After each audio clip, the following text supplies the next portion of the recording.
All right. We have Nettie and Patrick with us. Welcome, welcome. We had a lot more people registering it, so we're probably gonna have in the next few minutes people actually coming in. And so this is welcome, Catherine, Rick. All right. Awesome. Welcome. So like as I mentioned, well, we're going to have a few more people probably joining as time goes on.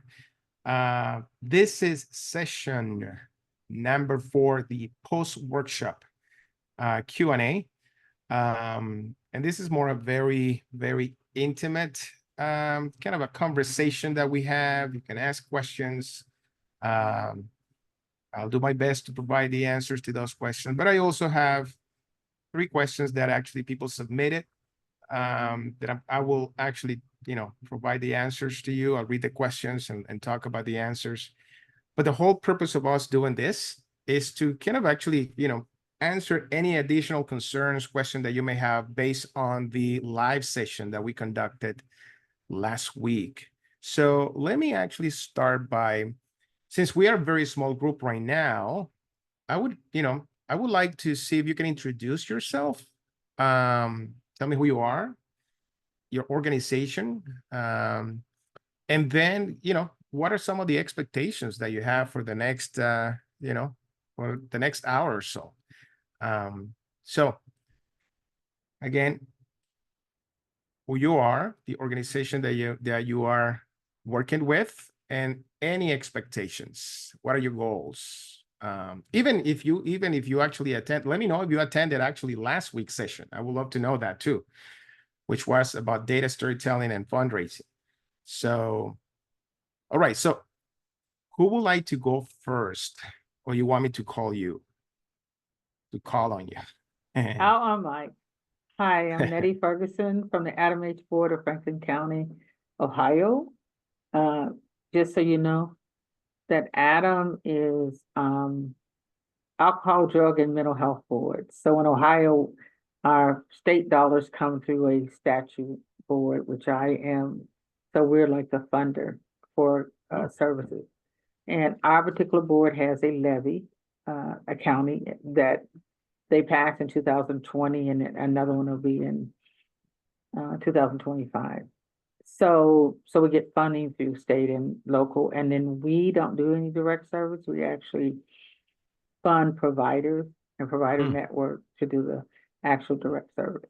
So I work on the side that's mostly prevention and family support.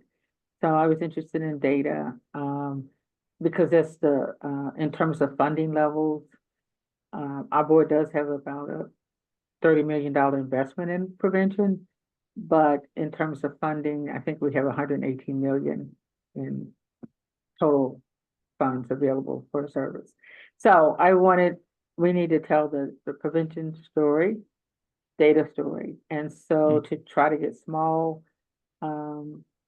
organizations who direct service staff may end up telling the narrative, I kind of wanted to make sure I could use the resources that you provided to start sharing that. So we do the qualitative part of like, we love kids and we love working with families, and then data points that we could put together. So, and I did, okay. I was in the last one. So, yeah. Oh, so you attended the last one?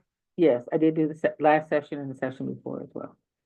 Okay. I did 2 sessions. So hopefully that data storytelling one was helpful, and the one before that was as well. Okay. So thank you, Nettie. I think one of the things that I would suggest to also look at the data storytelling 101, which was the first session, because that one, we actually went into what is creating a powerful narrative and how to actually match it with the data that you are presenting. And so you're going to get a link in the chat where you can access, that session as well. And in that session 1, there's actually a whole bunch of resources that I think will be beneficial for the communities that you fund. And so, there are case studies, there are best practices, and how to identify and segment the audience and create powerful narratives based on the goals that you have. So all of those, I created a whole bunch of guides and resources. So feel free to actually go back to that, and you can download them and share them with your community organizations. I think that would be a great resource for them, and provide the link for them to watch the recording of that session too. And Thank that would be you. great. Yeah. Yeah, that's very useful. I will do that. Thank you. All right. Awesome. Thank you, Nettie. Thank you for being here and introducing yourself. All right. Who else would like to introduce, yourself? I mean, if you want to tell me who you are, the organization that you work with, any specific goals and questions that you have. And if you attended last week's session, which was about data storytelling and fundraising. So Nettie was the brave one. She was the first one. Would like to go? Who would like to go second? We have. I'll go. All right, Rick. Hold on. Let me see if I can get my camera going. There we go. Hello, everyone. I'm Rick Ibarra. I'm a senior program officer with the Hog Foundation, based in Austin, Texas. We're a statewide grant maker. So I wasn't on the call last week, but I know about it. I was particularly interested in, I did throw in a question, and really kind of the question that I had for the speakers is that, like, hearing some of the conversation from your audience, was there anything new that you learned that, like, wow, we hadn't thought about that? That's kind of something that we need to kind of think through, in terms of how to be responsive, to kind of the people that you're serving. And I think about that as a grant maker all the time. I mean, we do a lot of informal and formal technical assistance and consultation with our grant partners around, they ask us for letters of support when they submit grant applications. And oftentimes I'll say, hey, let me look at it and let me give you some feedback and comment, because I'm looking at it from a funder perspective. So I think there's some value added that a lot of us at HOG, we kind of try to bring our assets and experience to support, either current grant partners or people who are no longer, kind of receiving grants. And we have a lot of nonprofit relationships. So, all of us, that work in the program staff, we just have a lot of relationships with people, and we want to try to be as helpful as we can. I'm not going to read a 60-page, proposal and say, I'll get it back to you in 24 hours. But if you give me enough lead time or send me a concept, I'm willing to do that, because I feel like that's kind of our obligation, also, is to try to give back as much as we can to the community, aside from the dollars we put out. So Rick, to kind of follow up on that, I think that's interesting. So if an organization is interested in submitting an application to any other foundation, doesn't have to be the Hog Foundation. Right. So you kind of actually offer that kind of a help, technical assistance, if they ask you, and would give you plenty of time for you to review their application. Is that something that you guys do? Yeah, we do that, but again, it's not, like, you won't find it on our website. We don't Right. publicize it at all. Just people who know us and who we know, Okay. that we have relationships with. We do that just to try to be as helpful as we can. It also kind of depends on, like, workloads and bandwidth. Sure. But I will tell you, like, on the program side, our program staff, like, we will try to carve out a sliver of time just to kind of look at it and say, yeah, I looked at it. Here's my initial knee-jerk reaction, or I was able to kind of dive into this pretty deep. And here are the things that I think are strong, that have, that really hold well together conceptually. And here's some things for you to kind of look at and think about, because as a funder, these are questions I would have if I was reading this. So, and that's tremendously valuable for people who are trying to, go after grants, whether federal grants, other state grants, and certainly, other foundations, like within Texas. And so yeah, so to answer your question, we do some of that, and we don't do it for everybody, and not, you know, Yeah. we wouldn't be able to do it for everybody. Yeah. But we do it as much as we can to be helpful to our grant partner, to our, not so much grant partners, but also just nonprofits that we have longstanding relationships with, that we believe in their work and stuff. And so me personally, I'll like, you know, I have a lot of relationships like that, and, you know, they'll say, hey, Rick, you know, because they know me already. They say, hey, Rick, you know, Yeah. we're going to apply for this grant. Would you mind having a look at it? And I'll say, what's your timeline? When do you need it back by? And then I'll let them know, yeah, I can do it. I can deliver that. Or it's like, you know, if you want it in 24 hours, I can't do it. You know, so, Right. and people who know me know how I work and how I think and how I approach things. So they're usually pretty good about giving me some lead time, because Awesome. they've been rejected before. Of course. Yeah. I appreciate that. Well, you know, thank you for actually being here. We got, you know, Vicky Yep. coffee last week. And so from your organization, she did a wonderful job. And so we're very grateful, and we're grateful that you're here. In fact, as I answer some of the questions that people submitted, feel free to chime in and provide your perspective too. So now I'll do that in a few minutes. So I really, really appreciate you being here, Rick. Thank you. Sure. All right. So who would like to go next? Introduce yourself, the organization that you're working with, any goals, questions. Let me know if you attended last week's session, what your thoughts were. We still haven't heard from Penny or Ruben or Patrick.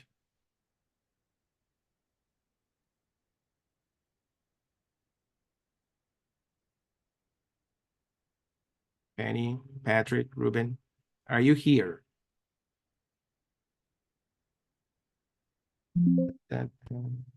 Ruben did introduce themselves in the chat.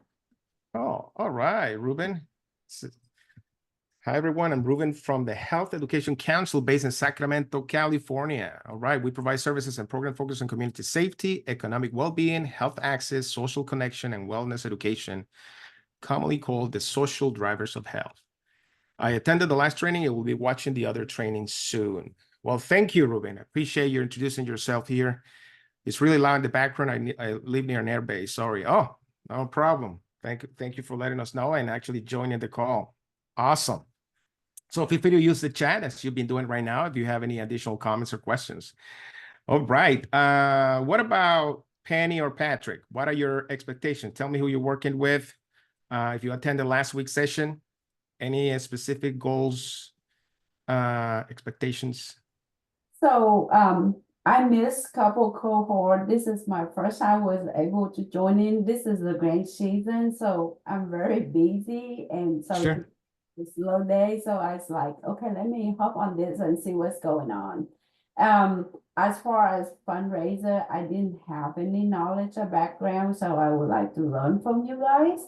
Other than that, you know, I'm managing federal grants, and so I am pretty much like, you know, from starting from the application to finish and managing it until the grant is over. All right, Penny. Thank you. Thank you for joining us. I know you're busy. Grant season. It's happening at this moment. So I work with other organizations there right now. They're like trying to get a whole bunch of stuff done. So I appreciate you actually joining us for a few minutes here. All right. What about Patrick? What are your thoughts? Do you attend last week's session? Any who you're working with? Any specific goals, expectations?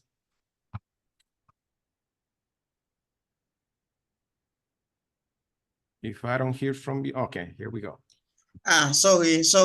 My name is Patrick Estime, but I have a problem with my internet because Okay. I need to need anyway. I'm a problem internet. Okay, but I'm still here to. Okay, I have a little problem with the internet. Patrick, you're getting cut off a little bit.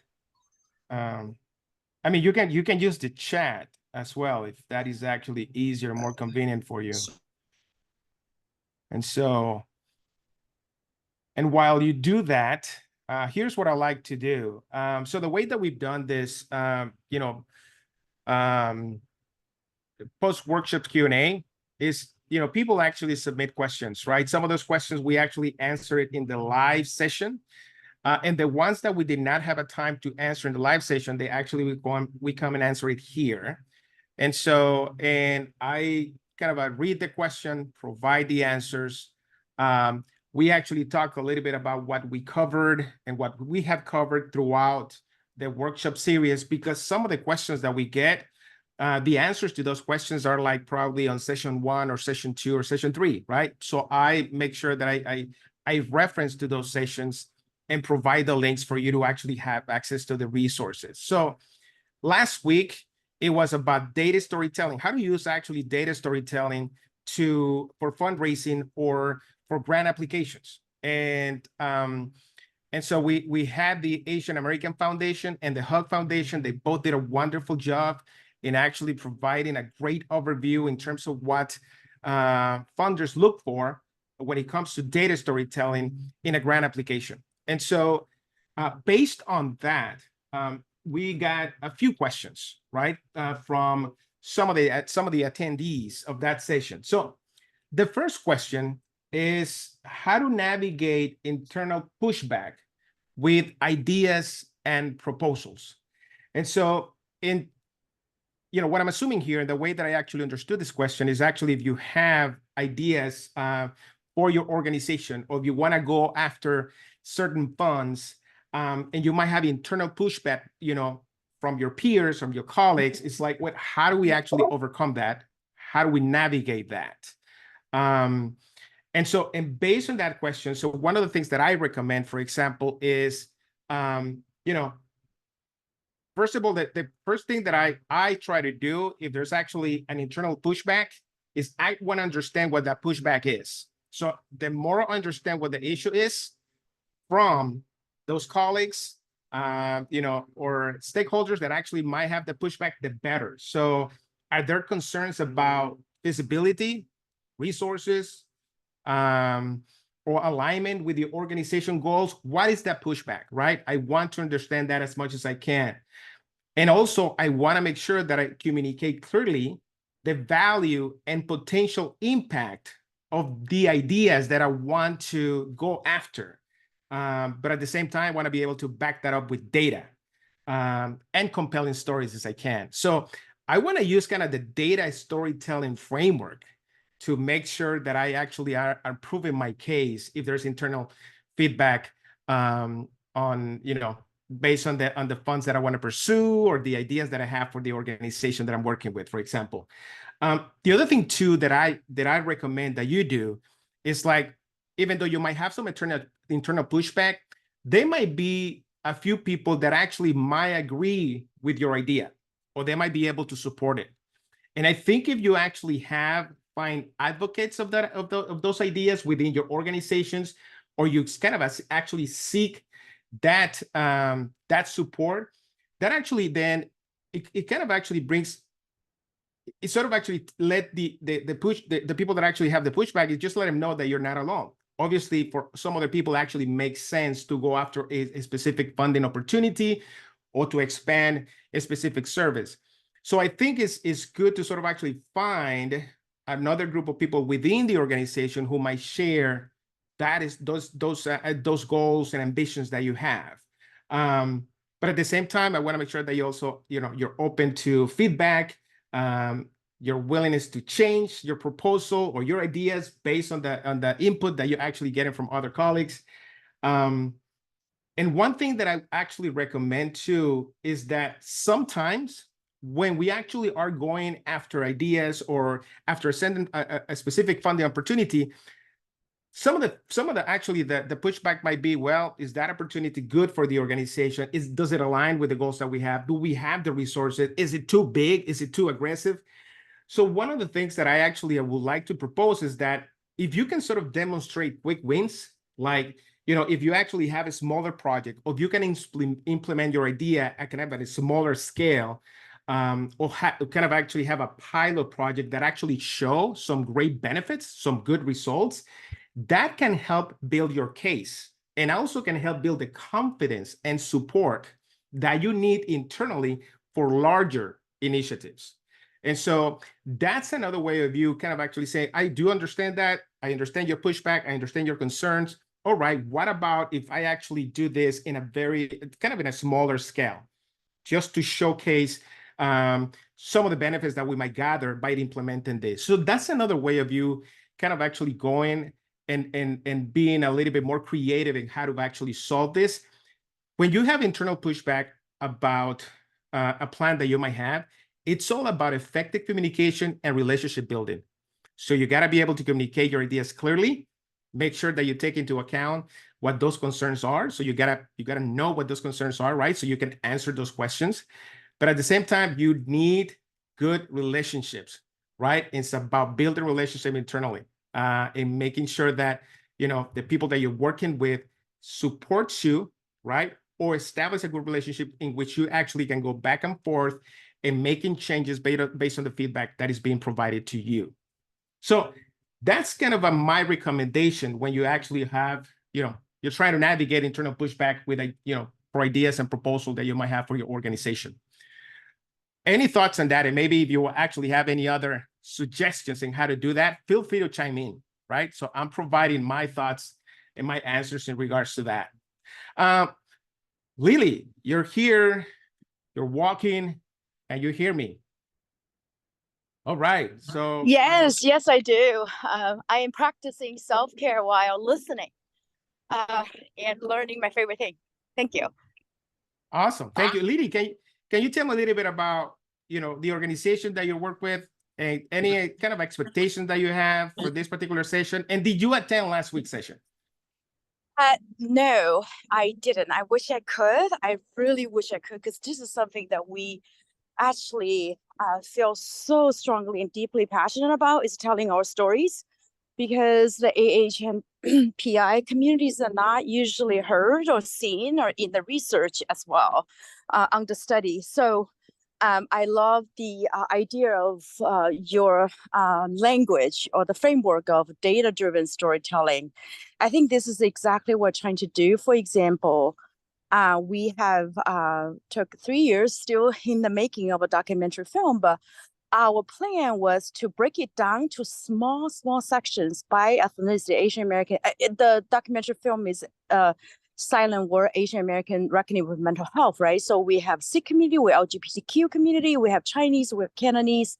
So our goal is to break it down to smaller educational videos. Then we develop some curriculums, you know, before and after, open up the conversation with the goal of destigmatize mental health and increase knowledge. So we had the opportunity right now with the local Blue Cross Blue Shield Foundation grant. And I said, this is great. So we can start piloting these small educational curriculums and then evaluate them so that we can build the evidence if, you know, they're effective and how they're effective. So I think that we're always trying to do that. So I think both are extremely important. You know, that's how we can bridge between academia and community, and or the other way around, so that we have to, you know, build the capacity for the community of the research or data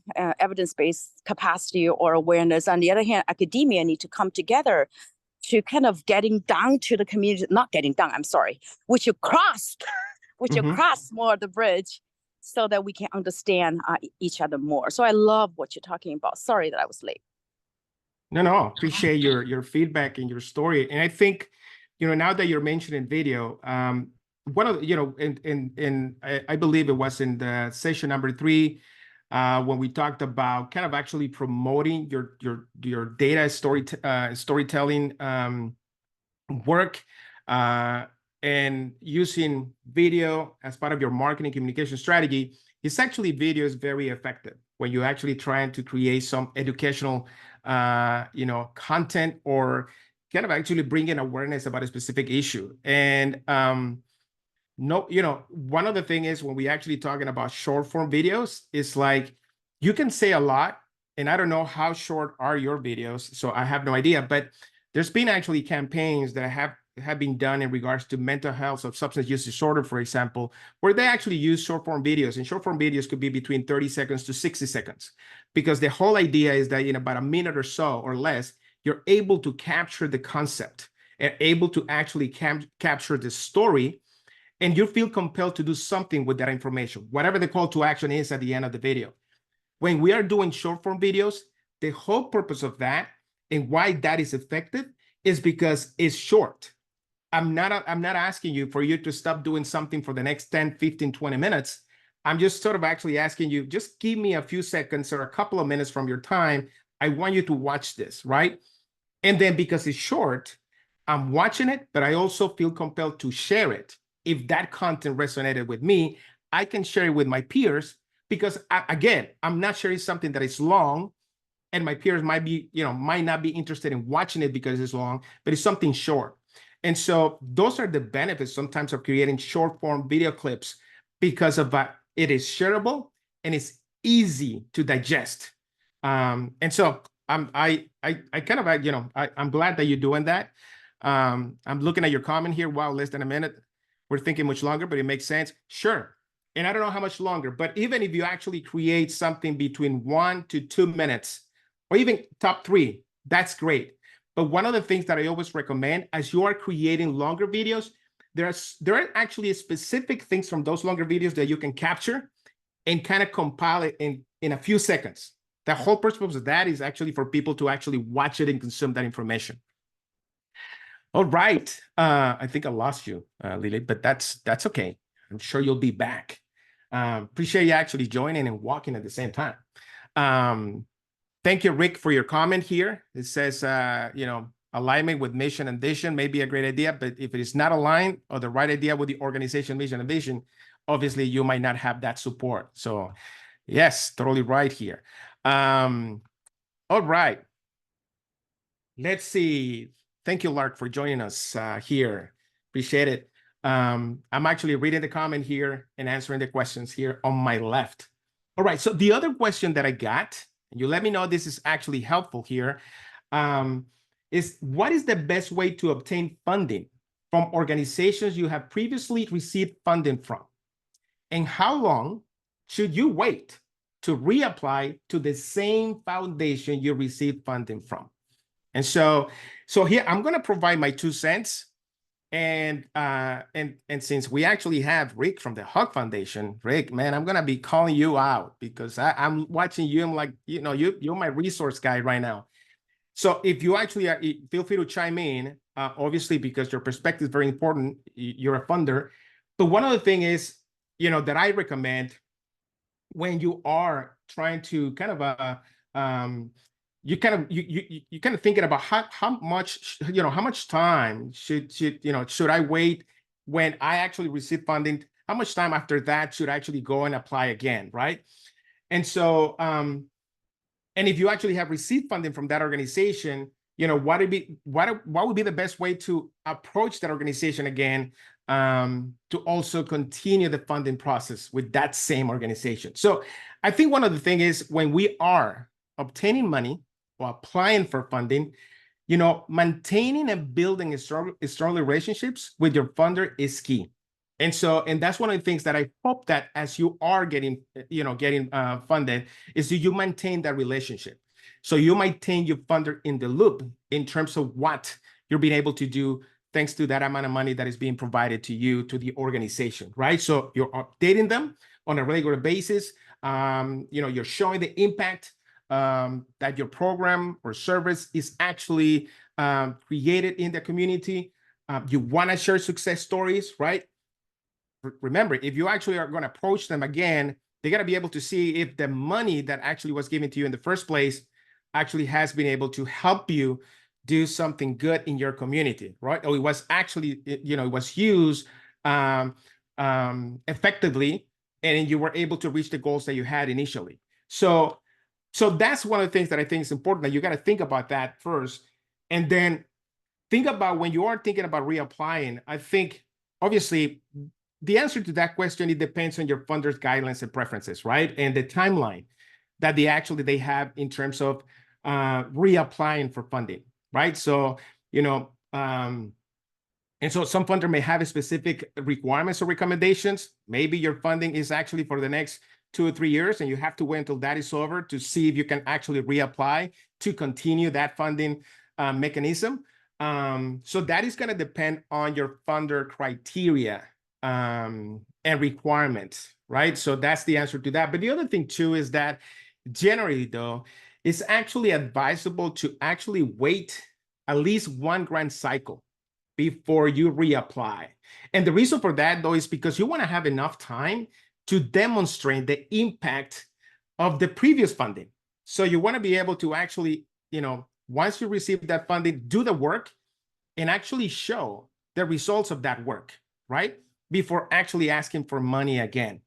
And so that's why it's like, you wait 1 grant cycle, gather your data, be able to tell your story supported by data. And that's when actually you have the capabilities, or you actually have the data that is backing you up in terms of showing the impact that you were able to actually create based on the funding that you received, right? And so that's one of the things is, so before reapplying, obviously you got to look at all those criteria, make sure that you're actually talking to the foundation that you have interested in as well, building that strong relationship, making sure that you are doing the work that you were supposed to do with the money that actually was initially given to you, and they showcasing the results of that.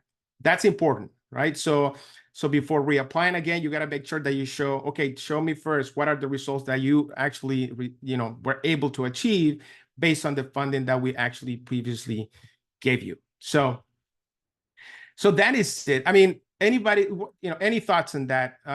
Rick, what did you think of that answer? What will you, is there any other suggestion that you might have in regards to that?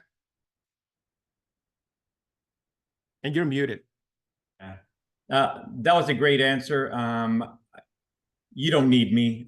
I think so a couple of things come to mind that you really kind of brought up in my head. So one of the things we look at is, I think there's not a surefire answer on this, because there's a lot of what ifs, and it depends. Like, are we talking about you just got a 5-year grant and you're year 1 into your grant, and then this opportunity comes up with the same funder? I will tell you that we wouldn't look at you really closely, for all the reasons that Carlos mentioned. And I think, building that book of business, building, that story that you can tell in a persuasive, compelling way on how you have been successful, even midstream in a grant, or if it's at the end of a grant, then you've got some type of evaluation report you can share that will, again, kind of make that persuasive case for the funder to, reconsider you for this other new funding opportunity. One of the things we look at also is what's the bandwidth? Do they have this program, the organization really have the bandwidth to take on another project? And it depends. It could be a small, discrete project, or it could be a big kahuna type project. And if it's that, we would have some concerns about, hey, we're already funding you to do this big scope of work over a 3-year period. You're into year 1, and now you're applying for another, kind of big project, 3 years. And then we look at your staff composition and stuff, and it's like, that's stretching the bandwidth. So as a funder, we look at those things and we flip everything upside down, inside out, look at it because we want to make the best decision, and we don't want to overburden an organization with putting too much on them, because then you could crash and burn, and you'll blow out both projects, if you get funded. So, there's some things that it's a little bit more complex than just, kind of like, can we apply again? There's a lot of what ifs and things that we think about as a funder, from a funder perspective, to try to make the best decision. And not only just from a funder standpoint, but we're always thinking about the organization. We want you to be successful. If you're getting a grant from us, we want you to be successful. And then there's, again, the whole learning about the things with every grant program. Things don't always go right. Sometimes you hit a wall. And so that's learning. So so what did you do about that? Were you able to navigate? Did you work around it, or do you say we're not going that way, we're going a different direction? Or like I have a saying, you know, if you hit a wall and you can't figure a way around it, build a ladder and climb over it. And so were you able to do that? So, and what did you learn from that? Because those are key learnings, you know, from an implementation experience that, you know, can be brought to bear, and particularly if you're applying for another grant, whether it's the same funder or with a different funder. Yes.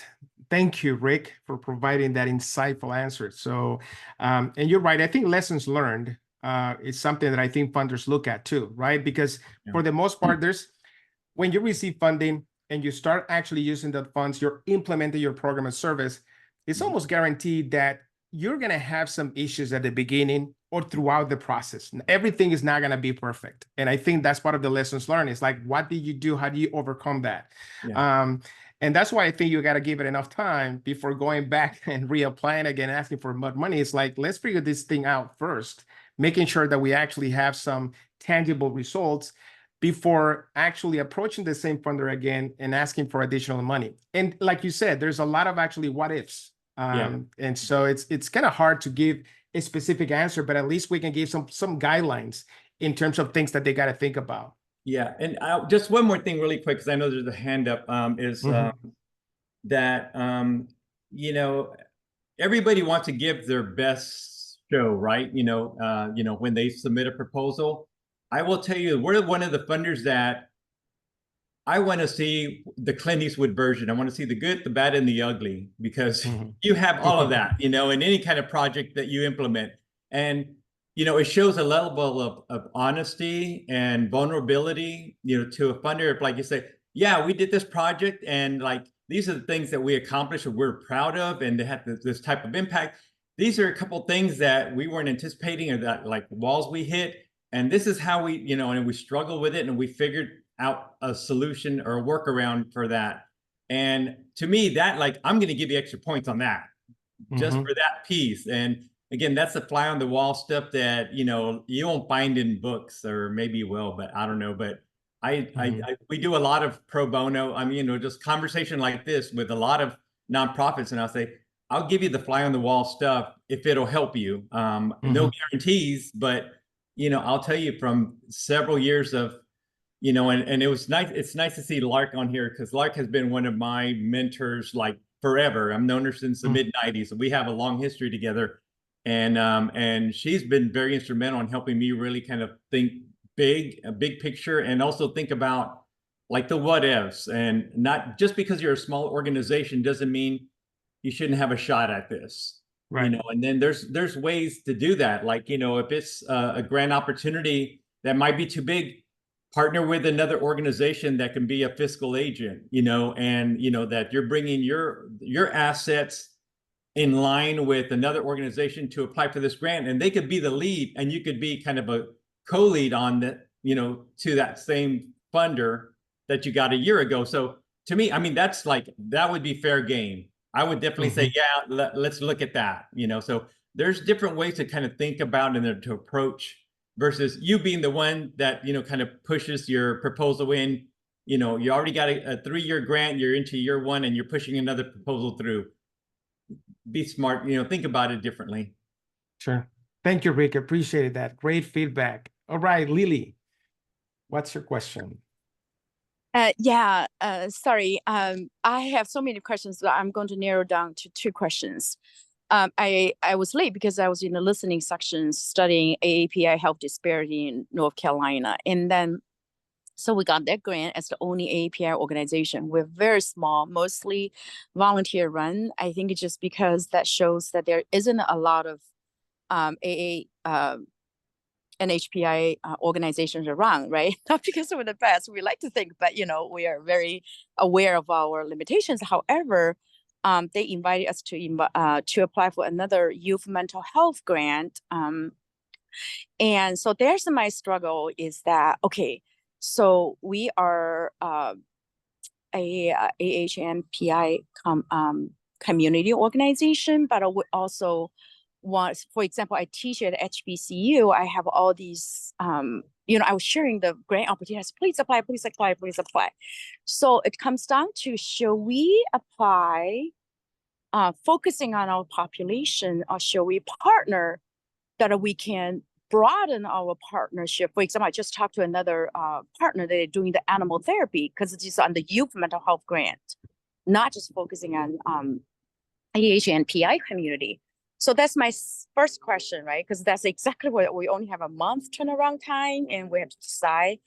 And my second question is about the capacity. So we have done the work since 2016, but because we're mostly volunteer run, because we didn't know how to apply for grants, so we all have multiple things helping our community, from civic engagement to, all that.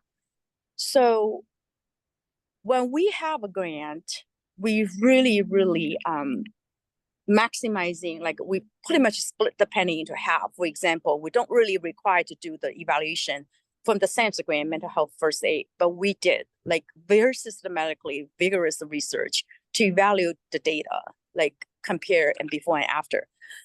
But we don't have a huge staff. We're small organization. But if we have more funding, we're absolutely going to increase the staff to do the job. So you know what I'm saying? So that's what my other question is, that when you look at the staff, when you look at the capacity, there's so many ways that's accounted for, the volunteer hours, the things that we have done in the community. So that's my two questions. Thank you, Rick and Carlos. Thank you, Lily. Rick, do you want to unmute yourself? I think you were saying something. No, I was going to say that's for Carlos. I mean, I have a couple of thoughts, but this is his party. I'm just, kind of crashing it. So you're invited to this party, Rick, and you're doing a pretty good job. So hey, I love that you're here, because I'm a consultant. I'm providing some feedback based on the work and the experience that I have with other organizations. What actually makes it special if we have a funder in the room who actually has given money to community. So that's Rick. Your answers are like on key. But Rick actually put a comment in the chat and say, well, if you have been invited to apply, he says go for it.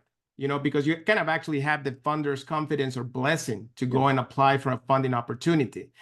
And I think, the way that I look, I work with a lot of small nonprofit organizations, right? They might not have all the skill sets in their staff, which is totally fine though, because some of the skill sets you can actually purchase those from consultants outside, which is a lot cheaper than actually paying, having a payroll.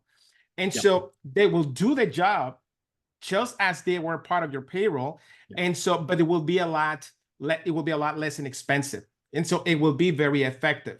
So just because you might not have the resource internally, that doesn't mean that you don't have the capability to do the work. If you understand what the work is, your community, and have some key partnerships. And so I just wanted to let you know that sometimes, partner with other consultants, and you can write them in your grant application. It actually gives you more power to it. Just because there are some needs, and you want to make sure you're covering those needs by actually bringing consultants into the grant as well. So, Rick, I thought you had some feedback as well too. Yeah, I totally agree. I think you buy it. I think the only caveat I would add to that, and it's pretty, it's a deal breaker for me when I'm working with nonprofits and they want to do a consultant. It's like, I don't want them to buy the consultant time and then the consultant does their magic and then takes off. That's no good. So to me, the condition is that if you develop a contractual arrangement, that part of that is that consultant is going to provide you teaching, coaching, mentoring, so you learn how to fish, because you don't want the consultant to come fish for you, feed you, and then take off. That's not helpful, and that's not sustainable, and that doesn't build durability, which is a really big difference, and that's a whole session I could talk to you about, sustainability versus durability. So I think that's the only thing that I would be really intentional about for any nonprofit who's looking to hire a consultant to do whatever, is that part of that needs to be, kind of that, coaching, mentoring, training, technical assistant, because you want to learn that skill set. And, like, I'm not an evaluator. I wasn't trained as an evaluator, but I know enough to be dangerous. I know enough to ask the right questions. I can read and critique things now. but I had to learn that. And, so I really kind of latched onto evaluators and tried to, kind of put my head in their head space. That way I could really kind of see things the way they did, and then try to learn from that, and then kind of incorporate that into my skill set. Great point, Rick. I think one of the things that I've seen is that you can actually start with an individual as a consultant relationship, but in some cases, because if that relationship has developed and that individual actually has provided some great service, that individual actually eventually become your staff as well, which actually has happened to in the past.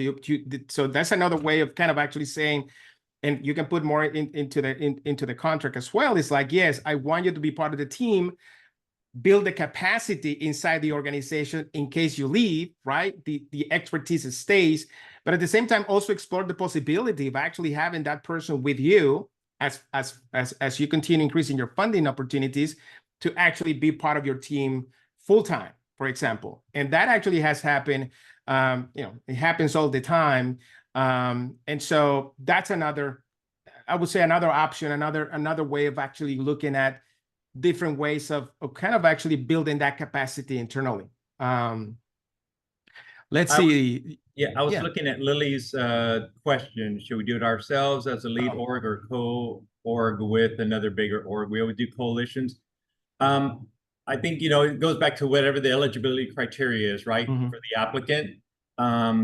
Like there's certain projects that we will fund that we accept collaborations or coalitions to apply. Somebody still has to be the lead. Somebody has to still be the bank or the fiscal agent.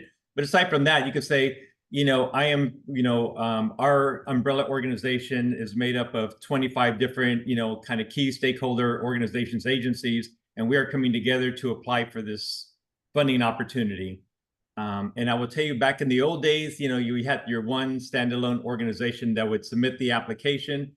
That's how it was done back in the old days. But you fast forward to today, is that if I see a single organization applying, I'm not going to be real jazzed about it. But if I see an applicant that says we are 12 members, community members made up of nonprofits, state agencies, etc., or county agencies, and we're submitting this application, under a collaborative, to bring our assets and resources and expertise, to address, for this particular goal, the moonshot, whatever that it is. And that one's going to hold together, and they have letters of commitment, support from each of those. That's the one that's going to get my vote. I'll tell you straight out as a funder, and I'm not saying anything you don't already know or haven't figured out by now. Yeah, and like Rick said, it depends on the eligibility requirements, right, of the grant application. And so, I want to actually read Cheyenne actually comment here is in the chat. It says, I come from an organization that has taken on grants as both the lead and as a partner with a bigger organization. There are pros and cons to both. Partnerships allow you to have more staff capacity, but you should definitely negotiate shared leadership and shared power with the partner. And I think that is a great advice. And we see that a lot. I'm part of an organization. I'm kind of a consultant slash staff of this organization that I actually have been involved in different projects. And we have applied for federal grants, federal contracts, and we have partnered with organizations that actually are bigger or have the expertise that we don't have, but we are the lead because we are the face of the program, of the actually grant, of the work. And then, but obviously they are part of the actually grant application process, but we are the lead. And so, so just consider that in terms of pros and cons, the abilities that you have internally as an organization, what you're able to provide, and it's actually partnering with a bigger organization that have even more capacity, gives you more power to it. Sure, I think it's great to actually find that opportunity. So, all right, man, I love this. We are getting some very good feedback and providing feedback, having a really nice conversation. Rick Ibarra, I'm glad you're here, helping me out. I mean, I was not counting on this. This is awesome. And so I'm glad that actually he's here because, as I say, he's a funder. So he's giving you kind of the real deal in terms of his expertise and experience when it comes to evaluating grant applications, right? From different levels. And so, all right. Anyone else? Oh, by the way, the last question that I had is like, where do you find the technology to impact stories, to do data visualization?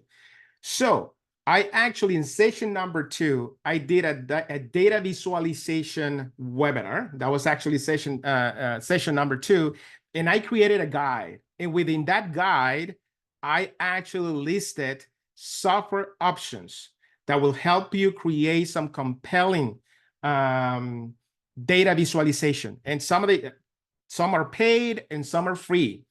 And you don't have to spend a lot of money, but you have some very good options when it comes to actually finding the right software that will help you put a great visualization to the story that you want to tell. And I actually gave you in the list, I actually selected those and put those in that document because they're very easy to use as well. And so that's, and they have a lot of support in terms of videos and tutorials. If you don't know how to use them, they actually offering it. I mean, it's part of their package. And so you actually can, in just a matter of probably a few tutorial videos, you will be able to actually create some very compelling visualizations. So anyway, I wanted to mention that. And again, it's, we're going to provide you the link to that as well. I know that actually Cheyenne actually put it in here, but we'll do it again one more time. So that way you can actually see it. Here's the link. In that link, you will have access to all the sessions, right? Session number 2, data visualization, and you'll have the resource guide there. So you can check that out. And all the resources, handouts, case studies that we develop are going to be under each of those sessions. All right. Any other questions? We are meeting here for an hour. It's almost 3 o'clock Eastern time or 2 o'clock Central time. So got 5 more minutes, 4 more minutes. Any final words, comments? What are your thoughts about this Q&A that we just had? Was this helpful? Appreciate your time joining us. Lily, you walking, exercising while you're actually listening to this. That's awesome. I should be doing the same too. So maybe I do that afterwards, but appreciate it. Thank you so much. Nettie, thank you for joining us. Yeah, Ruben. this is Go ahead, very Nettie. helpful. It's very helpful. I work for a funder as well, and we do grants as well. And I think the big data piece for me though is getting, and I'm going to share this packet, getting people to be committed to do the whole narrative, not just the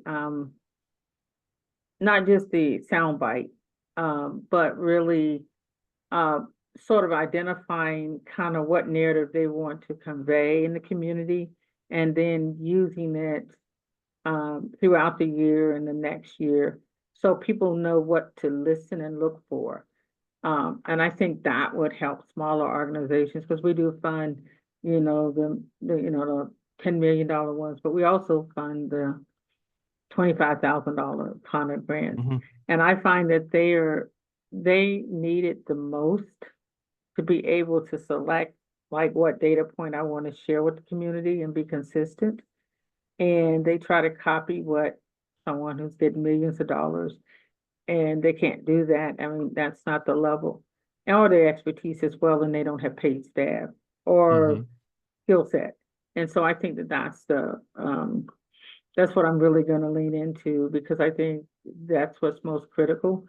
And they can use their Facebook pages and their social media platforms to really connect, because they have a sort of a story that the community want to hear. But it's just really them taking the time to look at the tools and selecting the ones that best fit their scale. And if they do that, then I think, they can increase their funding levels, because people are going to fund Boys and Girls Club and, mentoring Big Brother, Big Sisters. So for organizations that's doing similar work or in the community working with similar age groups, they may not get that look. a second time if they don't really sort of people know them for who they are, not in contrast to Big Brothers and Big Sisters or Boys and Girls Club. Just this is another option families have. Yeah, I think what I would recommend, I think, because for a lot of these organizations, they might not have the expertise or the skill set when it comes to effective data storytelling. And I think by you providing the link to the previous webinars that we have done, it's kind of, they should be able to actually have a basic understanding how to apply that when it comes to grant applications, right? Or when it comes to actually sharing their stories with communities or funders.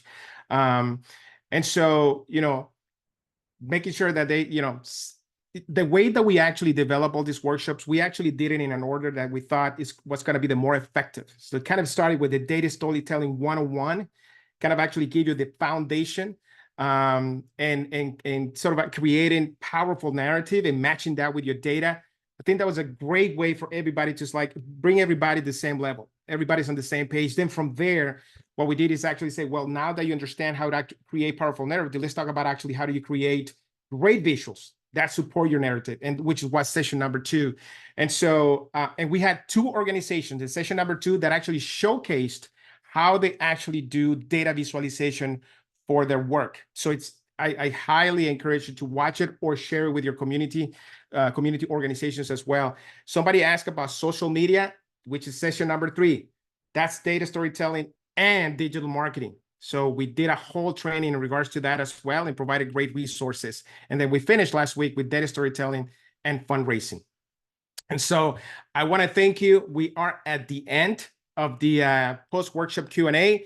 Thank you. Thank you so much for attending this, engaging with us. Rick, one more time, I appreciate your help on this hour. Great to meet you. And so I wish you the best, and have a wonderful rest of the day, a great weekend. And you probably will be hearing from us as we are continue to think about how we can actually best support you and the needs that you have. And we'll continue providing the resources and trainings as we continue working on this together. So thank you. Thank you so much, everyone. Have a wonderful day. Bye-bye.